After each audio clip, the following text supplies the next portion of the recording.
Hi everybody. In this video we're going to start doing some part writing. I want to reinforce some of the things we talked about the Neapolitan in the last video, and we haven't done any part writing, so this will be a good time to review how to build chords and do some voice leading. We'll focus on the Neapolitan, although a few other things will also come up. So I will make a handout for you where you'll have these you can work on by hand, and I'm going to work on them through MuseScore today. So to start with, I've given you an example of the Neapolitan in a typical progression from 1 to the Neapolitan to a 5 chord back to 1. There are lots of ways that you could voice this 1 chord. Here's how I'm going to do it. You could voice it differently. I know the stems ideally would be going up in the middle, but I'm not going to deal with the layers because they're too annoying. So for the Neapolitan in A minor, we're going to need the lowered second scale degree, which is B flat. Just get my flat ready. A B flat major chord with D in the bass. This chord mostly appears in first inversion, so that's why I'm making you write it this way. So B flat major chord, and we want a double scale degree 4, which is what's in the bass already. And it looks like I could move to my lowered second scale degree up here, or I could move to it down here. Sometimes it's in an inner voice, that's not a big deal. And then my other two voices can move. This one has to skip, but this one can also move by step. And remember that stepwise motion is your friend for part writing. Now, before I was telling you in the other video that the one kind of wacky thing about the Neapolitan is that whatever voice has flat 2 in it needs to go down to the leading tone. And in a minor key, you have to raise the leading tone. So this is the only time you're ever going to be told to write an augmented second. It's very strange that this is something that we do, but this is how it's actually used. I'm going to have an incomplete 5-7 chord. I just noticed that I didn't actually call this 5-7, so let's add the 7th there. An incomplete 5/7 chord where I've omitted the 5th, and that's pretty normal actually. You can do that. And then the 7th of the chord, which is Fa, needs to go down by step in the alto. I'm going to keep the soprano the same and have a complete 1 chord doubling the bass in the tenor. Now I'm going to assume that you have done part writing and it's just been a little bit. If you need a recommendation, let me know and I can send you maybe some guidelines or a book that you could look in for some guidelines about part writing in general, but I'm going to assume that you remember things like doubling the bass for tonic triads and stuff like that. Okay, so I've got a couple more of these in different keys just to practice. Here I've written out the Roman numerals I want to use, but I have not written in the full solution. So feel free to pause the video and work on it on your own. Think about what pitches you would need. You might know, for example, we're going to definitely end with an F sharp. It's up to you which octave, because all I gave you was the Roman numerals and not a figured bass, so you can decide which octave you wanted to go in. I'm working backwards because this is sort of, I like to start with whatever is sort of most obvious. And when I say obvious, it might not be obvious to you, but I hope that the 1 chord is not the most difficult chord for you to find. So sometimes I'll just like start by filling things in that I'm sure of and then kind of progress to the more difficult thing as we go. 5 in this key is going to be C sharp. And so think about it for a second. In the key of F sharp minor, F sharp is 1. 2 would normally be G sharp. G is in gamma. And G sharp lowered would be G natural. So a G natural major chord is what will come here in this Neapolitan spot. So a G natural major chord in first inversion would have B as in beta or bravo in the bass. I like to use those army code names for each of the letters because it's just easier to hear. Anyway, so there's B in the bass. Moving to C, moving to F sharp. Notice that that looks kind of like 4, 5, 1 in terms of scale degrees, and so this chord as a predominant chord can often kind of fill in for a 4 chord. We're going to need a natural for the G. How about let's put it in an upper voice just for fun? Remember, if I say something's going to be fun, so lower those expectations. I do like to double the bass in a Neapolitan chord. So I'll double it here. And D is already natural in this key, so I'll stick it there in the alto. You might as well resolve the Neapolitan first. We need it to go down to the leading tone. We need flat 2 to go down to the leading tone before going back up to 1. So it'll always have this like ma, ma, ma,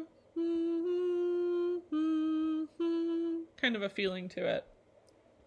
You can see how easily this would move to a 5/7 chord, but it doesn't always, so that's why I've written a triad here for us to practice. I've moved this scale degree 4 down to 2. So B moves down. I'm building a C sharp major chord here. I want to double C sharp if I can without any kind of parallels or anything like that. And it looks like I can. And then simply back to a 1 chord. In a lot of cases, of course, you can leave things kind of where they are, move by step. I knew that I wanted to leave C sharp the same, and I didn't want to triple the root. I want to make sure I have a third, so I moved the tenor up to A like that. One more of these sort of practice rounds here. I've got D minor now, and I just want to move through the Neapolitan to a cadential 6/4 chord because we haven't seen that yet. And this is something I've corrected on your homework a bit, that I want it expressed with a Roman numeral 5 because that is actually the, let's say, industry standard, not a 1, even though it looks like 1/6/4. So let's think through the Neapolitan first. In D minor, D is scale degree 1, scale degree 2 would be E. If we lower E a half step, that would make it E flat. An E flat major triad will, that is in first inversion, will have G in the bass. You could decide on this octave too. Again, it's up to you when I just give you Roman numerals. And then flat 2, we said would be E flat. Let's put it here. Kind of a low soprano line. And then E flat, G, B flat. We need another G and we need a B flat. Let's put the other G in the bass, so we'll have a pretty similar voicing to what we had above. And then the B flat, which is in the key signature, there in the alto. And then keep in mind, of course, that normally we would just go from flat 2 directly to the leading tone. But when we're moving through a 5/6/4 to 5/3, it sort of passes through the 6/4 part of it first. So instead, let's think about what we need to have in the bass for this part. 5. And we always want to double that 5, but not in the tenor because that would be parallel octaves. So let's stick her here in the alto. And then other voices move around those two. So here is 4 above the bass. Oh, I would have to use layers for this part. So I'll make this 2 quarter notes instead. There we go. Okay. Anyway, 4 moves to 3 above the bass. 6 above the bass would be F, and so we can do that here. Let's make this 2 quarter notes. So there's F, 6 above the bass, moving to 5 above the bass. And then we're back to 1, which I didn't put in here, but I'll add the Roman numeral in a second. Let's go down because everybody else is already so low. The leading tone is in the soprano here, which means it needs to go up. We can leave the tenor or alto where it is and move the tenor up so that we have a complete chord. And then let me add a Roman numeral for that last one, just showing that completely. So there is the Neapolitan going through a cadential 6/4 chord to 1 instead of just directly to 5. finally, I have a long kind of figured bass for you, and it may have been a while since you did figured bass, so I thought that would be a good review. And we could talk about the steps also for figured bass.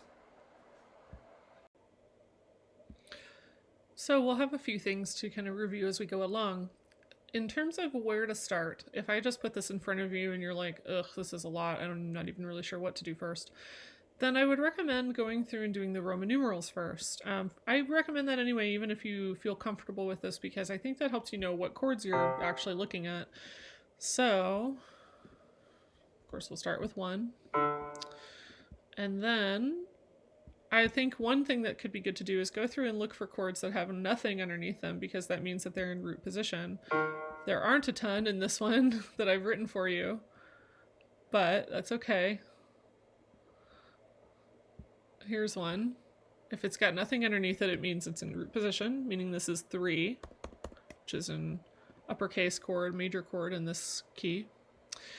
Here's another one, scale degree 4, with nothing underneath it, meaning that is a 4 chord. This is a minor key, so it's lowercase 4. Here, let's look at one where we're maybe less sure. Instead of, I need to add one thing to my figure probably. No, I don't. Instead of 2, 6, 5, note that this is actually something else. We've got, for 6, 5, we've got a 6 above the bass is B flat, and a 5th above the bass is A flat. And so B flat, D, and then note that when you have a 6, 5 like this, 3 is actually implied. So B flat, D, F is the 3rd above the bass, and A flat is actually, it's not a 2, 6, 5 chord. It is a 5, 6, 5 of 3.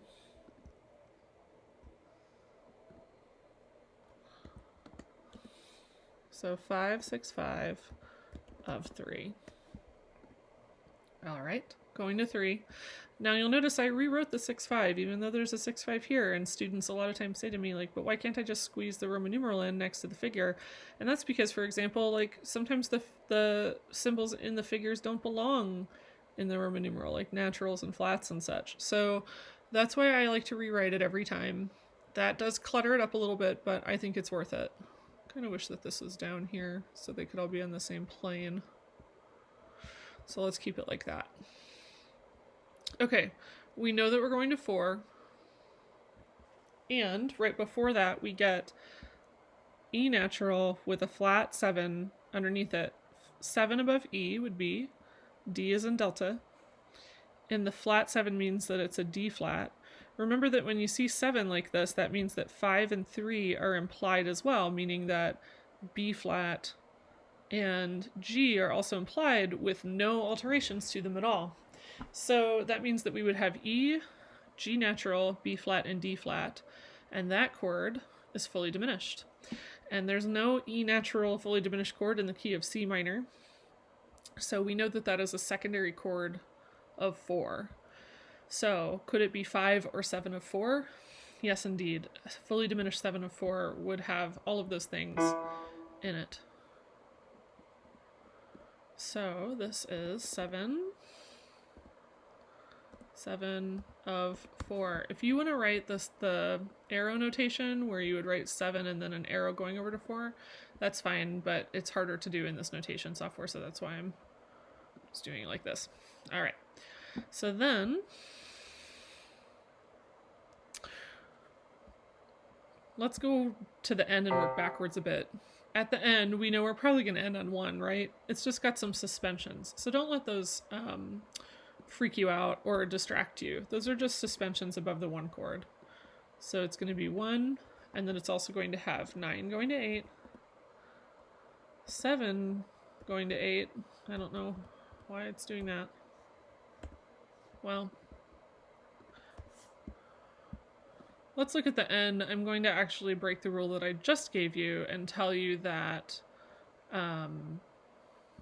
it's too difficult to get the software to cooperate for me to write 1 with these numbers next to it. So there they are next to 1 here.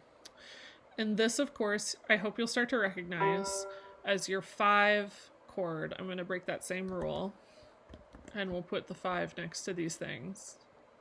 Sometimes it's a space issue, and I will forgive you if that happens. So anyway, there's those 2 chords at the end that have a bunch of suspension figures on them. Oh, I should have added that 3 needs a natural next to it, right? Because this is a minor key, and we need to raise the leading tone.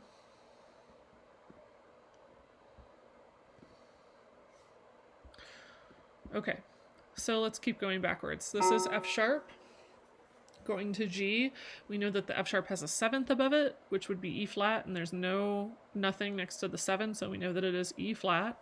And there's also a natural 3 above the bass. And actually I could have written it like this, just 7 and then the natural, to show that the natural applies to the 3. If there's a figured symbol that has no number next to it, then it applies to the 3rd above the bass. So F sharp, A natural, C, because that's implied, 7, 5, 3, and E flat is the 7th. So F sharp, A, C, and E flat is a fully diminished chord, fully diminished 7th chord of 5, right? Perhaps you're ahead of me on that and you're like, why are you taking so long to explain this? That can happen and go directly to that cadential 6/4 chord. That's okay. And then finally, here's F. Look at the flat 6 that's below it. That means that we need a flat 6 above the bass in this chord. And flat 6 above F is D flat. And keep in mind that 3 is also present because it's implied. And 3 would be A as an alpha flat.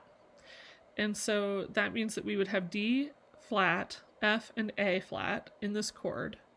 And a D flat chord relative to C minor would be flat major 2. So here's our Neapolitan chord.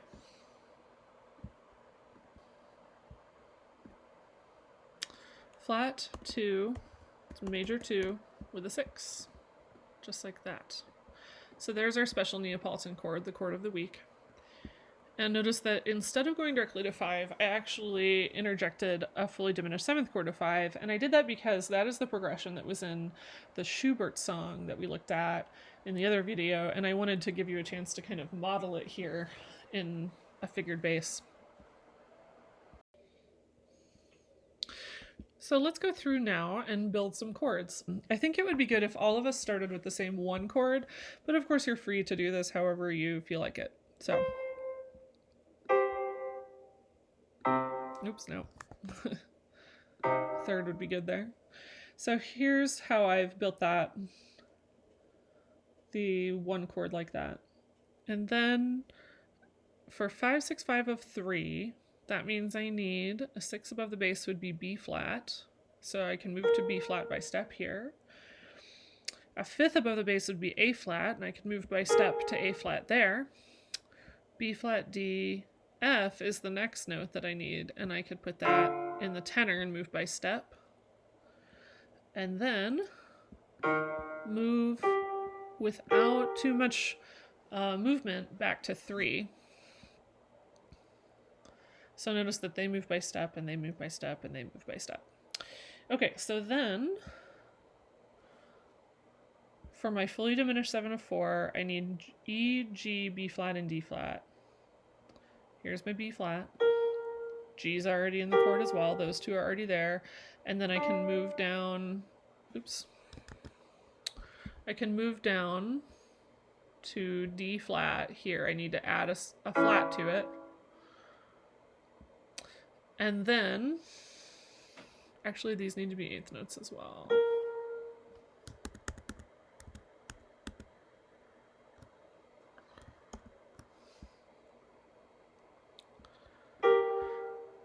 For my fully diminished 7 of 4, I need E, G, B flat, and D flat.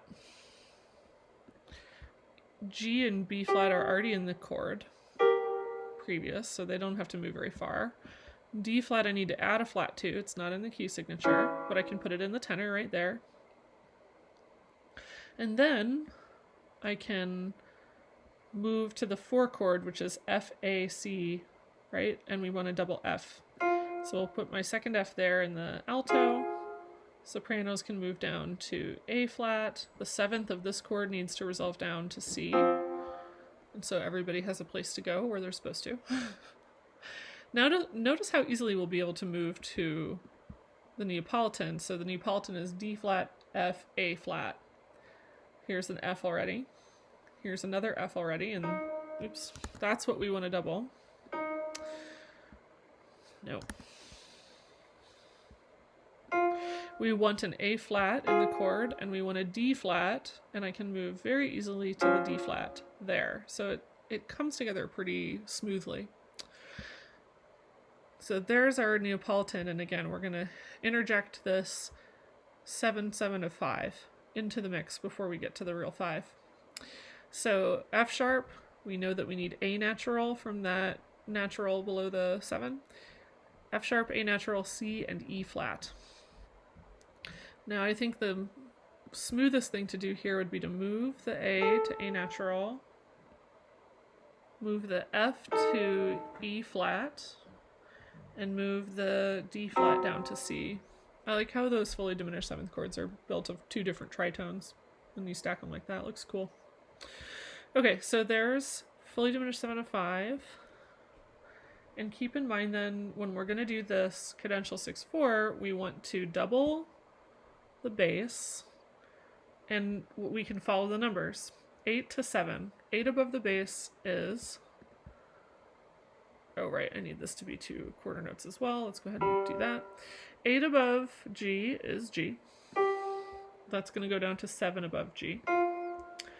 And then 6 and 5. So 6 above G would be E flat. Notice I can carry that over from the previous chord. 6 goes down to 5. 4 above G is C, and I can carry that over from the previous chord. And anytime you write one of these, you want to make sure that you not only follow the numbers, but carry the voices over like an actual suspension so that they can be set up by staying, holding over from the previous chord. It keeps it really smooth. It will make the whole thing seem really seamless and integrated. So we don't just want to have 4 above the bass like somewhere. We want to try to see if we can carry it over from the previous chord. So here's 4 going to 3 above the bass with the natural. So there's our leading tone. And then because I have these suspensions, I'm going to go ahead and make that into 2 half notes. Again, follow the numbers. 9, 8 will be a D above C. And again, where do I have a D in the previous chord? Here in the alto. It's going to go down to C. It doesn't have to be in the top voice just because that number's on the top. Where do I have 7 above C in the previous chord? I have it here in the tenor. Where do I have 4 above 3 in the previous chord, or 4 to 3 above C in the previous chord? I have it here in the soprano. Here's 4 going to 3. And I'll play this for you so you can really get a sense of how the whole thing sounds. So here's the key of C minor. And I'll play it for you.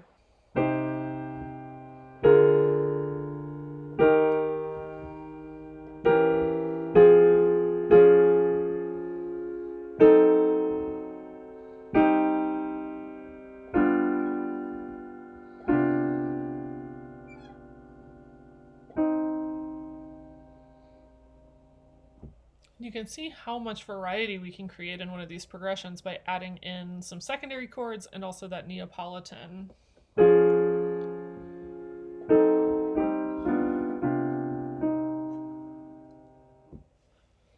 So feel free to practice some more Neapolitans going to 5 and other keys, and you can post them in the chat, or you can post them, you can send me an email of them. And that's all for this week. I hope you have a great week, and I'll see you again soon. Bye for now.